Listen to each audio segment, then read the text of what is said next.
right, y'all. Welcome to the Scott Horton Show. I am the director of the Libertarian Institute, editorial director of antiwar.com, author of the book Fool's Errand, Time to End the War in Afghanistan, and I've recorded more than 5,000 interviews going back to 2003, all of which are available at scotthorton.org. You can also sign up for the podcast feed. The full archive is also available at youtube.com/Scott Horton Show. All right, you guys, introducing Tana Ganeva from Reason Magazine. She wrote this important piece in April. She was jailed on a probation violation. By June, she was dead. And this is the story of Holly Barlow-Austin. Welcome to the show. How are you doing, Tana? I'm good. Is How it are Tana you? or Tana? How do I say it? I'm sorry. It's Tana. Tana. Okay. So Yeah, perfect. anyway, thank you very much for joining us on the show. This story is absolutely outrageous and I hate it. And so that's why I wanted to talk with you about it so that other people would also be angry. Please, who is this Holly Barlow-Austin woman and why is she dead? She's dead because America's criminal justice system is essentially a horror movie, to put it in the most succinct way. But just to back up, basically she was a 46-year-old woman who had gone through some addiction issues and she was on probation for a nonviolent crime, like many people. And she broke the her probation protocol because she finally wanted to stop doing drugs unhealthily, and she signed up for a rehab in Dallas. So she dismantled her ankle bracelet, tried to go to rehab, but she got jailed for probation violation. And so she was, she suffered from a number of physical and mental health issues. She was HIV positive. She had, I believe, bipolar disorder, and she was being medicated for all these things. She got put in this jail, which is run by a company called LaSalle Corrections, which administers a variety of jails and immigration detention facilities. And within months, she was dead after documented and horrific medical neglect. I mean, they didn't give her medication the way they were supposed to. They barely ever gave her water, based on video obtained by the family's lawyer, Eric Heipt, based out of Seattle. She was in obvious physical and mental distress, and nobody did anything. I mean, at some point in the video, you see a corrections officer opening the door and then hopping back away and holding his nose because the cell smelled so bad and she had soiled herself multiple times. It was just, So ultimately let's look at my timeline. Yeah, by June, she was incarcerated in April. On June 15th, the jail staff finally sent her to a hospital, and 2 days later, she died. And I mean, the thing that really just makes it so messed up for me is that it's not even registered officially as an in custody death because she was released a couple of days prior to her death. Oh, sure. They get to pad the stats in their favor that way, I see. Yeah, we sent her to the hospital and then she died. So it's the hospitals. I mean, it's disgusting. Mm-hmm. I mean, like you said, your sort of very raw and emotional reaction to the story is just kind of been across the board. I mean, I've had multiple people get in touch with me to tell me that I made them physically ill. And I was like, oh, cool. I'm glad I made everyone feel better today. But yeah, I mean, it's definitely an important story. And sorry to babble on, but this place also has the history of other completely egregious in custody deaths. There was one case from 2015 about a 20-year-old woman who died after she wasn't given her medication for diabetes. And then a couple of years later, a 35-year-old man died after he said he couldn't breathe, and jail staff were like, oh, he's feigning, not being able to breathe, and then he died the next day. So, but the company keeps getting contracts from the state because they cut so many corners, they're cheaper, but some of the corners they cut is hiring completely unqualified medical professionals and jail staff that, don't know to send someone to a hospital when they're clearly in serious like physical distress. Yeah, I mean, the idea that you would set up the incentive structure here where this private company has the contract to hold these human beings, but they also have everything to lose only monetarily by treating their illnesses and setting up. I mean, you could have it just making up stuff, but if you, not that there should be, contracted private prisons like this in the first place, but you could set it up where every time you provide medical treatment to these people, you make an extra $15. We'll add to your budget every year. Something, right? Instead the entire thing is, this is where to save money, is on treating these people like human beings. Exactly. Yeah. So it's not like, oh, you get a bonus if you keep everyone alive for a year. That's in a socialist, just government-run prison, they don't care if they waste money all day, which is bad in a lot of ways, but they don't have such a negative incentive towards sending you to the nurse's office, They don't really have anything to lose in the way that it is when you have a private company on a government contract like this. I completely agree, and those institutions are incentivized to cut corners everywhere. I will push back a little bit if that's okay. Oh, sure. Okay, so I will. So, yes, on the part where I was giving too much credit to the government-run prisons, probably, right? Yes, absolutely. Go ahead, please. I didn't mean to say it like that, but go ahead. I know. I will say that, yes, private prisons should not exist. They're insane. But I will say that, to tap into my inner libertarian, I will say that a lot of public facilities are also monstrously egregious when it comes to medical neglect or just straight up killing people. To give one example, there's a federal facility in Texas called Federal Medical Corrections Facility Carswell, in the town of Carswell, and that's actually where Reality Winner, the whistleblower behind some Trump-Russia thing, is currently incarcerated. And the women there, that's where the first federal COVID death happened.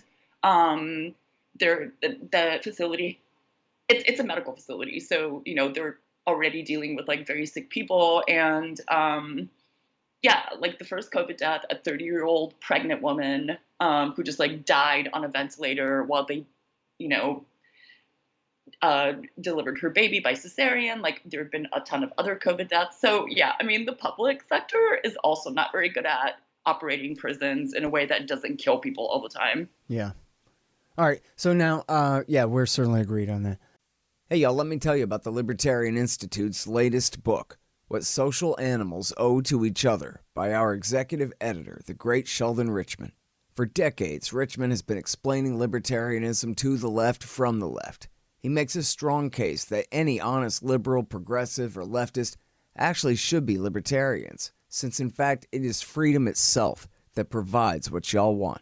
Richman argues the case for liberty and peace, the human spirit and social cooperation, for true liberalism, libertarianism, against the corrupt forces of statism, corporatism, and violence. What Social Animals Owe to Each Other by Sheldon Richman. Now available at libertarianinstitute.org/books. Hey guys, Scott Horton here for Mike Swanson's great book, The War State. It's about the rise of the military-industrial complex and the power elite after World War II, during the administrations of Harry Truman, Dwight Eisenhower, and Jack Kennedy. It's a very enlightening take on this definitive era on America's road to world empire. The War State by Mike Swanson. Find it in the right-hand margin at scotthorton.org. Hey y'all, Scott here. If you want a real education in history and economics, you should check out Tom Woods' Liberty Classroom. Tom and a really great group of professors and experts have put together an entire education of everything they didn't teach you in school but should have. Follow through from the link in the margin at scotthorton.org for Tom Woods' Liberty Classroom. Now, on this particular story here, a huge part of the outrage was, look, whatever, way of thinking that these prison guards have that, every prisoner's faking that he doesn't feel well and this kind of thing. They know up front this woman has AIDS. She is dying. Right. And, at their responsibility is their minimum responsibility, as long as they are controlling her movements, is to provide her with her prescriptions. And yet they did nothing but withhold them and separate her from her family when they could have intervened to make sure that she was being treated. Yes, that's precisely correct. It's completely crazy. And then and then this is what she died of, right? Was she got, you say here, one of the prescriptions was for some fungicide, and then that was what she died of, was fungemia and sepsis. So, in other words, that fungal infection got completely out of control and killed her. Oh, Is that right? I'm not 100% sure. Yes, that's definitely part of it. I think she was also severely dehydrated. At some point during her incarceration, she's visibly blind. Like in the videos, you can see her groping with her hands, like around the prison walls and like trying to drink the second cup of water she'd gotten in 16 hours and knocking it over because she was blind. Yeah. And also, not to be paranoid. I'm sorry, I wasn't entirely clear on that in the article or even just now. She kind of went blind during all this, or she was already blind in the first place here? She went blind. She went blind during the thing, as she's dying in there. Yes, due to a combination of like physical deprivation and her pre-existing illness, she went blind. Yeah, that's what the lawsuit alleges. And like, if you watch the videos, which are it's literally like a horror movie, like the Saw franchise or something. Like she's just like flailing around blindly, like desperately trying to grasp at the walls, like knocking over the water she's given, not on purpose, but because she can't see and grasp it. Yeah, the lawsuit alleges that she went blind during her ordeal in the jail. Mm-hmm. And there's audio of the guard, or it's testimony that the nurse in charge said, oh, yeah, she's good at faking like she's weak. And they know she has AIDS. Yeah. Oh, AIDS is no big deal. It was a big deal back in the 80s. But nowadays, if you have AIDS, you're just Magic Johnson. And it's totally cool. Everybody knows that, right? Yeah, definitely. Everyone's Magic Johnson, especially like starved, dehydrated drug addicts in jail. Yes, everyone's Magic Johnson. It's interesting, they say now that the Stanford prison experiment was faked. They found some guy went back and reviewed all the notes from the thing, and they really kind of exaggerated that whole thing, and yet it doesn't seem like they probably needed to. We're talking about some lady, like, she might as well have bounced a check for $15 here. She's essentially guilty of offenses against the state, not having committed any crime against any person. And they're treating her like she's, Ted Bundy or Dick Cheney or the very worst people in America, deserving of, absolute total wanton neglect like this. Right. But they're just regular people from her same neighborhood, presumably, right? Like, who the hell are these people to murder her in this way? These lowly prison guards. They're not even so much as deputy sheriffs. Right. And they have the right to murder this person like this? And they think that, oh, yeah, hey, let's do that. And nobody stops them. Nobody's in charge to... Right. I'm not really that puzzled, but I am that angry. Right. Totally fair, yeah. And I would say that, like, beyond, like, sort of individual sadism and neglect, like, I think it's more of an institutional problem. Like, I think these people are incentivized to act in a particular way by the institution. And, like, not to let them off the hook, but I certainly wouldn't want, like, the underpaid, like, prison staff to be scapegoated rather than this, like, big corporation that keeps getting government contracts to be in charge of life and death. As a matter of fact, that prison is big enough for all of them. The guards are already in there. Just put them on the other sides of the bars and you're done. Yeah, absolutely. Yeah. And God, like, to tap back to what you just said, if only Dick Cheney had ever actually seen the inside of a jail cell, like, not to be punitive towards anyone, but... Yeah. Well, and so is there any accountability on the local level? I guess you say there's a lawsuit here. Is the local district attorney even pretending to look at this or anything? No. Simple as that. They're not because, like, so, I mean, the usual gears for some kind of accountability would require an official investigation, which I think I mentioned earlier. Like, there was none because technically she didn't die in custody because they dispatched her to the hospital before she died. Yeah. So, I mean, I would be very, very, very, very surprised if there was some sort of like official accountability in this case. Yeah. Yeah. And, you know, on the federal level, you basically, I guess there are a couple of other loopholes, but essentially you would have to show, you know, some kind of federal fraud about it or something like that, or they would have had to have called her a racial slur as she was dying to prove that they were just acting under the color of law rather than just doing their job. But as long as they didn't call her any racial names, essentially the feds aren't coming to look at this. Right. You mean through like hate crime legislation? Yeah, or just civil rights legislation, you know, where like a local deputy sheriff will get prosecuted if he says the N-word as he's killing somebody. You know, they'll make that into a federal civil rights case. Whereas as long as he doesn't, it's fine. But, you know. Can I be annoying and push back again? Yeah. Like, Sure. No, I agree with you 100%, but I will just say that I'm working on a story right now focused on the NYPD. And there are actually like a huge amount of civilian complaints and lawsuits revolving around New York City police officers calling people the N-word while beating the crap out of them, or calling women whores while arresting them in front of their children, or being super transphobic, or like just, I mean, it would shock you. And you know what? Like, the city spends thousands of dollars defending these officers and they get more promotions. So while I get your point 100% that like the feds only step in if like, yeah, there's some sort of crime against like political correctness, even that doesn't actually.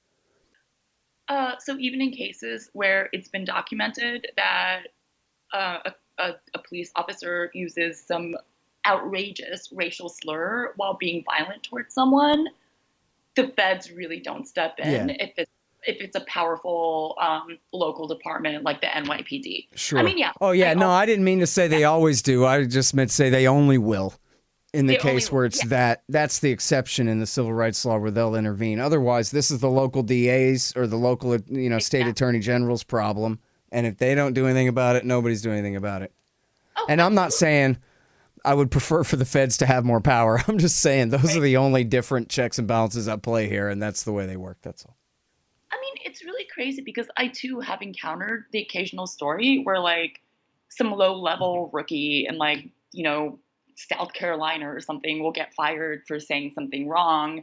And then I look at all these cases where NYPD detectives, who are much higher rank than, like, the uniformed officers, will literally just call somebody. Am I allowed to cuss on this program or no? Yeah, we'll probably mute out the worst part of it, but it's okay. Go ahead further. Like, there's like several cases where an NYPD cop will like call a woman he's arresting for no reason a big black, bitch. And again, the city spends thousands of dollars defending these cops and promoting them. Yep. No surprise there. Exactly. I mean, the NYPD, man, God, it really is just like, I mean, okay, to be fair, if you look at civilian complaints, 41% don't have any civilian complaints. About 10% have more than 6. Some of them have more than 30. So it's like, obviously those cops probably shouldn't have guns. Yeah. And this is a story that you're working on now, you said? So I'm working on a series of stories based around some recently public data about NYPD misconduct. And this particular story is about instances where officers have been accused of using racist, sexist, transphobic, or whatever, just generally anti like LGBT language. Mm-hmm. So it's like you're a dyke, like stuff like that, where it's like well documented, no repercussions except for like some retrainings. All right, so you had this important quote here from the lawyer in this case, saying that, if this happened in war, this would be, torture and murder. This would be a war crime if somebody died in this. One day I'm going to get back to doing a live radio show every day kind of thing. And I want to always have a thing where we cover stories like this, but we always introduce them as Did you see the outrage of what happened in Iran or what happened in Russia, what happened in China, the way these evil Chi-Coms are? And then a couple minutes in, you go, oh yeah, no, of course we're talking about Texas. We're talking about Washington. We're talking about Virginia. And every single day. And all you have to do is, Reason Magazine does a great job covering this, but the Free Thought Project, every single day cops killing people. It's just completely bananas. Yeah, it's completely insane. Like killing people facing no repercussions unless there's some sort of video that can go viral. I mean, like looking at the website or the databases of like NYPD misdeeds, and sorry to be so regional, but it's just like what I'm focusing on now. But I mean, there are cops who are still on the force that have killed people. It just like didn't go viral because there happened to not be video. And the city defends them. They spend like thousands of dollars of taxpayer money defending cops who just like killed somebody having a mental health crisis. Yep. Under the slightest pretext, they do too. They're like, oh, he's got a screwdriver in his hand. Bam, bam, bam, bam, bam. Oh, you see, he had a screwdriver. When like, come on, this guy. You could have stopped him with one hand, tough guy. What about that? But no. Yeah. I mean, and British cops don't really carry guns. Like some do, but not everyone. So they're trained extensively in de-escalation without shooting somebody to death, even if they are waving around. And if you're on Twitter or Facebook, you'll always see, watch this cop do some cool judo takedown maneuver to take down a guy with a knife. But it's always in some other country far away, in Brazil or Thailand or in Japan or somewhere else. Watch this cop with his bare hands beat the crap out of this armed guy because he's a trained fighter, tough guy. And he wouldn't want to have to hide behind his gun. All his mates might laugh at him. Right, exactly. But here, they're all just dying to pull that trigger on somebody. I can't wait. I can't wait to be a tough guy with, hiding behind my big gun. Yeah. It is. It's nuts. All right, listen, you're having internet problems, and I've talked enough over your great interview, but listen, I really appreciate you coming on the show and this great piece that you wrote. It's at reason.com. It's called In April, she was jailed on a probation violation. By June, she was dead. A really important piece here. It's by Tana Ganeva, again, at reason.com. Thanks again. Oh, thanks, Scott. Thank you for having me on. Sorry for all the internet problems. Man, no worries. Thanks again. Okay. The Scott Horton Show, Anti-War Radio, can be heard on KPFK 90.7 FM in LA, APSradio.com, antiwar.com, scotthorton.org, and libertarianinstitute.org.